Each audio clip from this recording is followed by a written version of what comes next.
Hola, muy buenas tardes a todos y bienvenidos a un nuevo programa del canal de Vicente Fuentes y de la web ufopolis.com.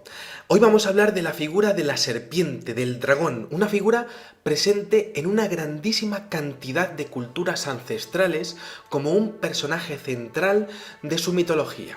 La serpiente aparece asociada siempre al origen de la humanidad y aparece además como dadora del conocimiento, muy pocas veces como protectora y casi siempre como castigadora, como instigadora del ser humano. Dioses serpiente, fuertes, viscerales, omnipotentes, crueles y siempre superiores a cualquier tipo de ser humano. También suele encontrarse como pares opuestos, significando las energías contrapuestas, lo masculino y lo femenino, el bien y el mal, el orden y el caos. Podemos encontrar esta simbología en la Biblia, en los mitos de Sumeria, en el antiguo Egipto, también en las culturas de la India, de China, de Japón, de Malasia, en la cultura minoica, en la celta y obviamente en la cultura azteca y maya. Pero, ¿qué es lo que representa realmente este símbolo serpentiforme? ¿Y por qué es protagonista de todos los mitos de las civilizaciones antiguas? Ciertamente no es un animal que podamos decir que cree empatía o que cree ternura, ¿no? Es un animal que no puede ser domesticado, que no tiene una función útil para el hombre y que además no habita en toda la tierra, como pueda ser cualquier tipo de insecto, como, bueno, pues no sé, las moscas, por ejemplo, ¿no? No, estamos hablando de un animal desagradable que aparece como deidad, como dioses de todos los pueblos antiguos de la tierra. ¿Por qué? Bueno, el caso es que en muchas ocasiones aparecen dioses específicos, como decíamos, como Quetzalcóatl para los aztecas o Ningishida para los sumerios, ¿no? Pero, ¿cómo es posible que una figura de un animal y su simbología sea compartida por culturas tan distantes que, además, supuestamente no tuvieron ningún tipo de contacto porque, como veremos, también aparece en Australia, también aparece en Norteamérica, ¿no? En lugares en donde los antiguos mesopotámicos, los sumerios, los egipcios no habrían podido llegar en un principio, ¿no? Bueno, toda esta evidencia apunta a que es posible que exista un origen común, una cultura madre que haya legado sus conocimientos a sus sucesoras y que de ahí haya salido todo ese mito al resto del mundo, ¿no? ¿Y por qué decimos esto? Porque es que existen una infinidad de representaciones y relatos ancestrales, pues en grabados, en tallados, en pinturas, en artesanía, en tejidos, y bueno, pues evidentemente incluso en los libros más antiguos, ¿no? Tenemos que irnos, por ejemplo, a los relatos bíblicos, ¿no? La figura de la serpiente tiene un rol clave en el destino de la humanidad, incluso en su creación, ¿no? La serpiente aparece como facilitadora del conocimiento, ¿no? De lo que sería el mito de Adán y Eva, ¿no? Adán y Eva van a comer del fruto prohibido y Dios se lo prohíbe y es la serpiente la que engaña a Eva, que luego aquello fue totalmente tergiversado por la Iglesia Católica, que quería demonizar a la mujer y bueno, pues el tema es que pues Dios en el mito de la Torá, en el mito bíblico del Génesis, pues no quiere que coman del fruto prohibido, el fruto en el que acceden al conocimiento del bien y del mal, como si de una ruptura de la Matrix estuviésemos hablando, ¿no? Como si realmente se activara algún tipo de libertad en el individuo, como si al tomar ese fruto prohibido el hombre hubiese dejado de depender de los dioses y hubiese disfrutado de su libre albedrío, ¿no? Bueno, finalmente la pareja come del fruto, accede al conocimiento y son desterrados del paraíso y el caso es que, aunque Dios les había amenazado con que iban a morir, pues ni él ni ella mueren, con lo cual la serpiente en este caso efectivamente habló con la verdad por delante, ¿no? Es llamativa esa acepción y esta historia, ¿no? Sobre todo porque es que en la Biblia aparece el término serpiente hasta 16 veces, incluso es la única especie que se menciona cuando surge el momento de la creación de todos los animales de la tierra, ¿no? De hecho, también existe una curiosísima referencia al Leviatán que aparece pues como el Taninim en hebreo, que es como el monstruo marino, la gran serpiente, ¿no? Quizá un poco recoge todo ese mito, pues la mitología de Lovecraft cuando se habla del Zulhu, ¿no? Pero resulta que también en el Génesis aparece una representación de lo que sería el poder de las antiguas serpientes o de los dioses serpiente en forma de vara. Por ejemplo, el propio Moisés lleva consigo una vara de serpiente que es la que le ayuda a separar las aguas del Mar Rojo, ¿no? Y esto es fascinante porque realmente es lo mismo que vemos en la mitología de la creación pues por ejemplo, de la Puerta del Sol, de todo lo que sería la cultura de Tiahuanaco, del dios Viracocha, que a la hora de fundar Cuzco y otras ciudades de ese entorno en América del Sur, bueno, pues aparece representado con unas varas, pues que realmente son como serpientes, ¿no? También por otra parte, en esa... en ese fresco, en ese grabado inmenso de la Puerta del Sol de Tiahuanaco, debajo del dios Viracocha, aparece como un humanoide con los brazos muy largos que a mí me recuerda muchísimo a las experimentaciones que habrían tenido los dioses de la antigua Sumeria a la hora de crear al hombre, ¿no? En un principio habrían creado a un Adapa, a un hombre perfecto, y pues ese hombre perfecto también habría tenido la oportunidad de tomar de ese fruto del conocimiento que luego fue representado en la Biblia en el Génesis, ¿no? Es decir, estamos hablando continuamente, pues prácticamente de la misma historia, y en Tiahuanaco también aparecería alguna mención a esa misma mitología, ¿no? Por otra parte, tenemos que entender que los bastones presidenciales, los bastones, por ejemplo, de los alcaldes de los pueblos, bueno, pues podrían venir de esa representación de esos magos, de esas varitas mágicas, de esos cetros reales que vendrían de un origen común, ¿no? De esa representación del poder de las serpientes, ¿no? Luego, por otra parte, tenemos que entender que en la civilización sumeria hay una vasta cantidad de representaciones de serpientes y de dragones, tanto en sus objetos de arte como en su literatura y en su mitología, ¿no? Por ejemplo, tenemos al dios Enki, ¿no? Es una de las deidades supremas de la antigua Sumer, quien, según sus relatos míticos, crea efectivamente la humanidad, y de hecho con un procedimiento que solamente hoy podríamos definir como fertilización asistida, ¿no? En los mitos sumerios, Enki significa Usungal, y de hecho en la traducción esto significa gran serpiente dragón. Luego, por otra parte, no solamente es el creador de la humanidad, sino que también es el protector por una vez, ¿no? Porque resulta que él es Enki el que alerta a Ziusudra, que es el mismo que aparece en la literatura babilónica como Utnapishtim, y bueno, pues es el que alerta a Ziusudra, Utnapishtim, sobre el inminente diluvio universal, que es lo mismo que vemos, por ejemplo, con el tema del Arca de Noé, ¿no? Es la misma historia, exactamente lo mismo, ¿no? Luego, por otra parte, tenemos que Enki es el que planta un árbol de grandes frutos en su jardín de Eridu, una ciudad de la cual él es la deidad máxima, y bueno, pues tenemos esa representación del árbol de la vida, que aparece ya en esta mitología sumeria asociada a los mitos de la serpiente. Luego, por otra parte, tenemos que Enlil, su hermano, representa una especie de canciller militar, también representado como una serpiente, y en este caso una serpiente destructora de la humanidad, una serpiente que lo tiene pues prácticamente como un yugo puesto sobre la humanidad, y que quiere su destrucción en gran parte de lo que serían los antiguos textos mesopotámicos y sumerios. Entonces, ahí tenemos esa deidad de los reptiles, ¿no? Esas deidades de los dragones, de las serpientes, que por un lado son dadoras del conocimiento, pero por otro lado son destructoras de la humanidad, o al menos tienen a la humanidad a su servicio.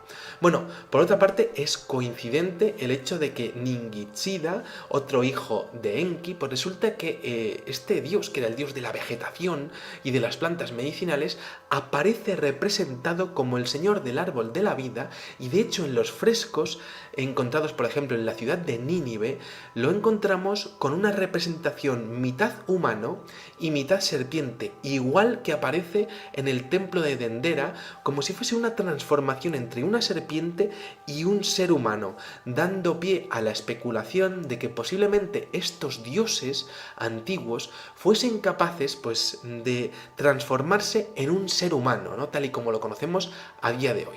Bueno, por otra parte, tenemos que entender que en una copa llamada el vaso del rey Gudea aparece una representación de lo que serían unas serpientes enroscadas, que es exactamente la misma representación de la cadena de ADN, una doble hélice de serpientes, además entre dos dragones alados. Un detalle, esto de los dragones alados, que veremos a continuación que tiene su importancia, ¿no? Luego, por otra parte, en el relato bíblico, el conocimiento que transfirió la serpiente a la humanidad está inequívocamente relacionado con la reproducción de la especie, ¿no? Porque a partir de ese momento, pues los hombres pueden procrear en libertad. Es decir, estamos hablando continuamente del mismo mito que, bueno, pues la Iglesia tomó, pues con una historia, pero que aparece perfectamente representada en la mitología sumeria. Todo ello asociado siempre al mito de los reptiles. Es fascinante, por ejemplo, encontrarse en la civilización egipcia a la diosa patrona del Alto Egipcio, la diosa Wadjet, que era representada por una cobra con una corona y, bueno, también aparece como una mujer con cabeza de cobra. Bueno, esto es fascinante porque es uno de los emblemas protectores de todos los faraones de Egipto de la antigüedad, y de hecho ese símbolo solo lo podían llevar ellos, como honrando a lo que serían los dioses creadores, como símbolo del poder supremo, como símbolo de algo que siempre ha estado por encima del ser humano, ¿no? Luego, por otra parte, tenemos la representación del Ureus, ¿no? Esto que aparece bueno, pues por ejemplo lo lleva Tutankamón con la cobra Ureus, ¿no?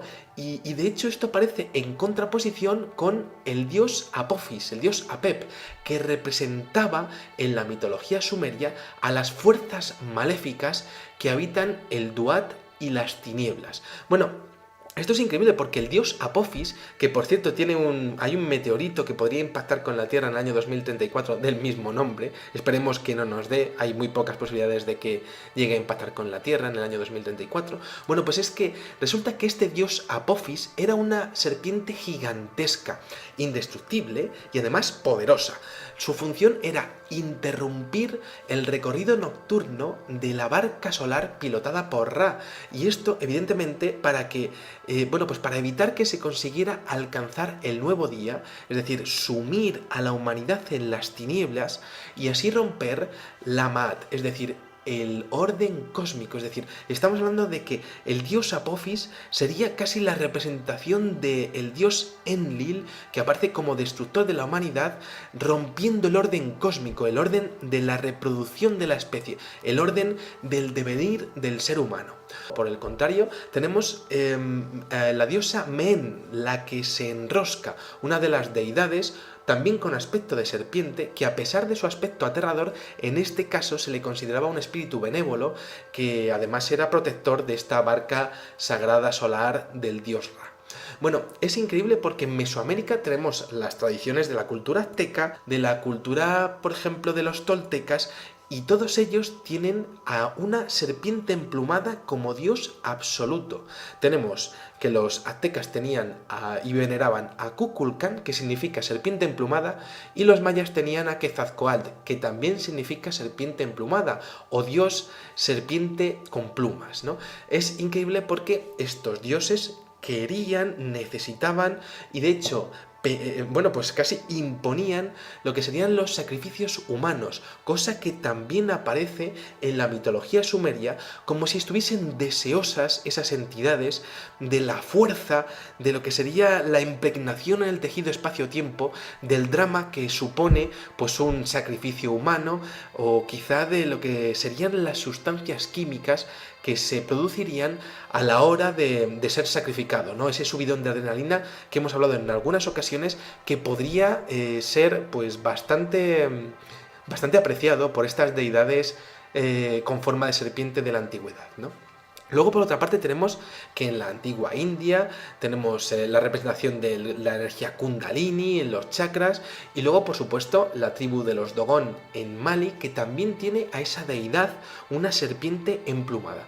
Pero si me tengo que quedar con algo de la antigüedad, desde luego sería posiblemente la presencia siempre unánime de esta representación de los reptiles con forma de 8, con forma circular, el Ouroboros, un símbolo de renovación continua de la vida, ¿no? Y que representa la naturaleza cíclica de las cosas, prácticamente una idea de lo infinito, ¿no? Donde todo vuelve a comenzar permanentemente, algo que también aparece en la literatura de Lovecraft y que desde luego habla de un tiempo que no es lineal, que es circular, en donde siempre vuelve a ocurrir lo mismo, aunque pueda existir las reencarnaciones, siempre te van a acabar ocurriendo las mismas cosas, ¿no? Luego, por otra parte, tenemos que entender que en el tema del Ouroboros aparecen algunas frases debajo de algunas representaciones en la antigua China, también en Pakistán, en donde aparece el uno es el todo y todo parte del uno y vuelve al uno, es decir, otra vez esa representación del tiempo cíclico, como si de alguna manera también hubiese entre medias un mensaje en donde son esos dioses reptiles los que crean todo y son por esos dioses por los que se destruye todo, ¿no? Esa representación que también hacía alusión Lovecraft, en donde nosotros no somos conscientes de una realidad que se solapa con la nuestra y donde hay entidades que son capaces de mirarnos y que son capaces de destruir lo que ellos quieran a voluntad, en el momento en el que ellos quieran, ¿no?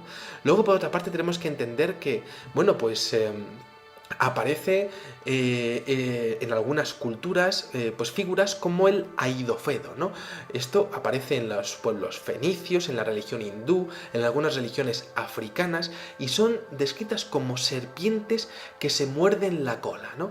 De hecho, hay algunas menciones, como por ejemplo en la pirámide del faraón Unas, en torno al 2345 a.C., en donde se interpreta un texto debajo de un Ouroboros que me parece fascinante, ¿no? Dice: una serpiente es entrelazada por una serpiente. La serpiente macho es mordida por la serpiente hembra y la serpiente hembra es mordida por la serpiente macho. El cielo está encantado, la tierra está encantada, el hombre detrás de la humanidad está encantado, como dándonos a entrever que realmente somos pasto de lo que sería un velo de la realidad, ¿no?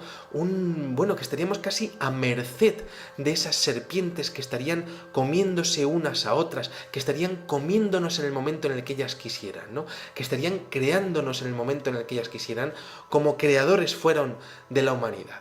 Bueno, es increíble porque esto también aparece en el mito del Jönbungander, que esto aparece en la serpiente de Midgard, en la literatura escandinava. El dios, esta serpiente de Midgard, el Jönbungandir, pues es hijo de Loki y de Angerboda, y al final es el dios Odín el que tiene que acabar desterrando a esta serpiente al mar, es fascinante porque esta serpiente tiene, que es tan grande, acaba mordiéndose a sí misma y es tan grande su cola que podría abrazar toda la Tierra como representación de lo que sería un poder en todo lo que sería la humanidad y en todo el planeta Tierra. La verdad es que es muy profundo el programa porque estamos hablando de mitos que podrían tener siempre una cultura común, un origen en todo esto, ¿no? En mi opinión, por supuesto, la literatura sumeria y toda la mitología babilónica, ¿no? Pero, por ejemplo, vemos el Ouroboros en los escritos chinos, ¿no? E incluso en los tratados alquímicos, el más antiguo de ellos, el Crisopoea de Cleopatra, que data del siglo II a.C. y que además trae una inscripción debajo, un Ouroboros, en donde aparece la inscripción Gen Tupan, es decir, todos es uno, como si realmente todos viniésemos de un mismo origen, ¿no? De una misma creación, realmente de un mismo momento de la historia, ¿no? Que enlaza perfectamente con esta creación del hombre por parte de los sumerios, ¿no? Bueno, la peculiaridad de de ese, de ese papiro jeroglífico egipcio, ¿no? De ese crisopoea, es que resulta que la mitad del Ouroboros, la mitad de esa serpiente que se está comiendo a sí misma, es blanca y la otra mitad es negra. Es decir, esto enlaza perfectamente con lo que sería la mitología y la simbología del yin y del yang, ¿no? Este símbolo que está describiendo las dos fuerzas fundamentales, ¿no? Ese patrón de la luz contra la oscuridad, el sonido contra el silencio, el calor contra el frío, el movimiento contra la quietud, la vida contra la muerte, la mente contra el cuerpo, lo masculino contra lo femenino, lo que sería, bueno, pues el cielo y el infierno, ¿no? Que habla continuamente también todo lo que sería la cultura cristiana, ¿no? Estamos hablando de que hay muchos indicios que estamos tratando exactamente lo mismo, ¿no? Pero más aún, porque resulta que la gnosis, la alquimia, el pensamiento hermético de Hermes Trismegisto, ¿no? Bueno, pues habla continuamente de todo el mito de la serpiente, del mito del Ouroboros, ¿no? E incluso el mito del ave fénix haría referencia, porque las serpientes mudan su piel y luego como que renacen tras mudar su piel, ¿no? Al igual que el ave fénix renace de sus cenizas, ¿no? Luego, por otra parte, tenemos que entender que en la alquimia, el Ouroboros simboliza una vez más la naturaleza circular de la obra alquimista, es decir, esto que estaría uniendo los opuestos, lo consciente y lo inconsciente, ¿no? Lo que sabemos y lo que no sabemos, lo que es la realidad y lo que está por encima de nuestra realidad, ¿no? Estas entidades que serían capaces de vernos sin que nosotros la viésemos, ¿no? Bueno, esto aparece como ese conocimiento, como un símbolo de purificación, ¿no? Ciclos eternos de vida y de muerte. Y esto, por supuesto, ha sido la base del simbolismo esotérico, ¿no? De lo que serían las grandes logias masónicas, los rosacruces, los templarios, también el mito moderno de la Orden de Malta y, por supuesto, también los Skulls and Bones y estas hermandades, tanto en Inglaterra como en los Estados Unidos, que tienen un gran poder en el desarrollo de todo lo que serían todos los estamentos de la humanidad, ¿no? Tenemos que entender que, según la idea de todo este pensamiento hermético que recoge todo el mito babilónico, cada ser, cada objeto, cada pensamiento posee un complemento del que, para su existencia, pues depende, ¿no? Es decir, estamos hablando de que nada existe en estado puro, ni tampoco en absoluta quietud. Todo es una continua transformación, pero todo depende de un poder que se nos escapa, ¿no? Y claro, por tanto, todo es contradictorio y todo puede ser visto desde un punto de vista o desde otro punto de vista, en base a lo que sepamos o lo que no sepamos, ¿no? Bueno, tenemos que entender que, bueno, puede haber algún tipo de reflexión ante todo esto, qué tipo de conocimiento podemos sacar de todo lo que hemos hablado de la figura de la serpiente en las antiguas civilizaciones. Pues ni más ni menos que tiene que haber algún tipo de cultura madre que haya legado su cultura a sus sucesoras, y que estaríamos hablando de que todos los pueblos de la Tierra estarían hablando de diferentes versiones de la misma historia que con el paso del tiempo habrían hecho suya, con su cultura, con su manera de ver el mundo, pero que estarían siempre haciendo referencia a un mismo suceso. Y es que estamos hablando ni más ni menos que lo más importante para lo que es a nivel existencial la cultura del hombre, ¿no? Las tres grandes preguntas: ¿quiénes somos? ¿De dónde venimos? ¿Y hacia dónde vamos? Y realmente todas las culturas antiguas hablan del mismo mito de la serpiente y de la misma creación y el mismo conocimiento oculto asociado al hombre, ¿no? Bueno, tenemos que entender que estamos hablando de un conjunto de conceptos vinculados con la dualidad, con el equilibrio, con la contraposición, con lo intrínseco al hombre, con nuestra propia naturaleza, ¿no? Porque ¿qué hay más natural que saber quiénes somos, ¿no? ¿Cuál es nuestra esencia? ¿Qué es nuestra carne? Pero también ¿qué es nuestro espíritu, ¿no? ¿Hasta dónde podemos llegar en nuestro conocimiento? ¿Dónde está el origen de la procreación del ser humano? El eslabón perdido, ¿no? El origen, el inicio, la creación del hombre, ¿no? Ahí estamos realmente en algo que realmente es un misterio. Yo no tengo ninguna duda que cuando se han producido asaltos, por ejemplo, a los museos de arqueológicos de Irak, en Bagdad, en la invasión de Estados Unidos en el año 2003, o incluso todo lo que ha venido recopilando la Iglesia Católica y que tiene a buen recaudo en el Vaticano, en sus buenos kilómetros de catacumbas subterráneas, yo no tengo ninguna duda de que tiene que haber muchas más claves que han sido recopiladas por el tiempo, por los poderosos, y que no han trascendido a la humanidad, porque quizá la verdad de nuestra creación realmente no encaja con con una sensación de seguridad, con una sensación de naturalidad, tal y como nosotros entendemos la naturaleza y la cultura, ¿no? Quizá la verdad sea tan fuerte de entender y de admitir que no se nos cuenta, quizá para mantener el equilibrio de toda nuestra sociedad. Pero bueno, aquí está este programa en donde se aborda lo que sería el mito, la creación del hombre, la figura de los dioses serpiente, el dragón emplumado y sobre todo, pues, siempre ese símbolo de poder por encima del ser humano que parece que nos acompaña desde el principio de los tiempos. Nada más, me leeré con muchísima atención sus comentarios y bueno, pues muchísimas gracias por su atención, espero que les haya gustado muchísimo este programa y como digo siempre, muchas gracias y salud y suerte. Adiós.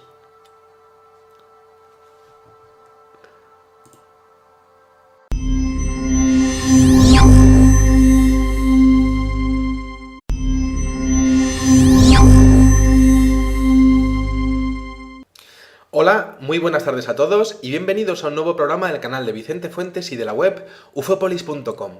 Hoy vamos a hablar de la figura de la serpiente, del dragón, una figura presente en una grandísima cantidad de culturas ancestrales como un personaje central de su mitología. La serpiente aparece asociada siempre al origen de la humanidad y aparece además como dadora del conocimiento, muy pocas veces como protectora y casi siempre como castigadora, como instigadora del ser humano. Dioses serpiente, fuertes, viscerales, omnipotentes, crueles y sin ternura, ¿no? Es un animal que no puede ser domesticado, que no tiene una función útil para el hombre y que además no habita en toda la tierra, como pueda ser cualquier tipo de insecto, como, bueno, pues no sé, las moscas, por ejemplo, ¿no? No, estamos hablando de un animal desagradable que aparece como deidad, como dioses de todos los pueblos antiguos de la tierra. ¿Por qué?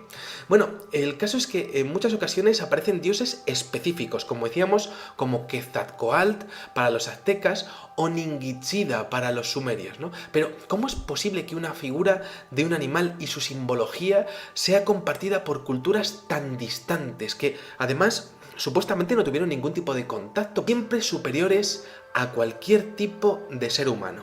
También suele encontrarse como pares opuestos, significando las energías contrapuestas, lo masculino y lo femenino, el bien y el mal, el orden y el caos.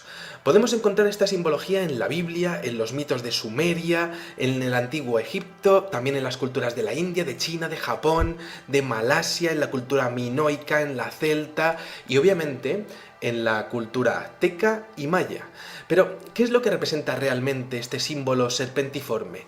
¿Y por qué es protagonista de todos los mitos de las civilizaciones antiguas? Ciertamente no es un animal que podamos decir que cree empatía o que cree terror, porque como veremos, también aparece en Australia, también aparece en Norteamérica, ¿no? En lugares en donde los antiguos mesopotámicos, los sumerios, los egipcios, no habrían podido llegar en un principio, ¿no? Bueno, toda esta evidencia apunta a que es posible que exista un origen común, una cultura madre que haya legado sus conocimientos a sus sucesoras y que de ahí haya salido todo ese mito al resto del mundo, ¿no? ¿Y por qué decimos esto? Porque es que existen una infinidad de representaciones y relatos ancestrales, pues en grabados, en tallados, en pinturas, en artesanía, en tejidos, y bueno, pues evidentemente incluso en los libros más antiguos, ¿no? Tenemos que irnos, por ejemplo, a los relatos bíblicos, ¿no? La figura de la serpiente tiene un rol clave en el destino de la humanidad, incluso en su creación, ¿no? La serpiente aparece como facilitadora del conocimiento, ¿no? De lo que sería el mito de Adán y Eva, ¿no? Adán y Eva van a comer del fruto prohibido y Dios se lo prohíbe, y es la serpiente la que engaña a Eva, que luego aquello fue totalmente tergiversado por la Iglesia Católica, que quería demonizar a la mujer. Y bueno, pues el tema es que pues Dios, en el mito de la Torá, en el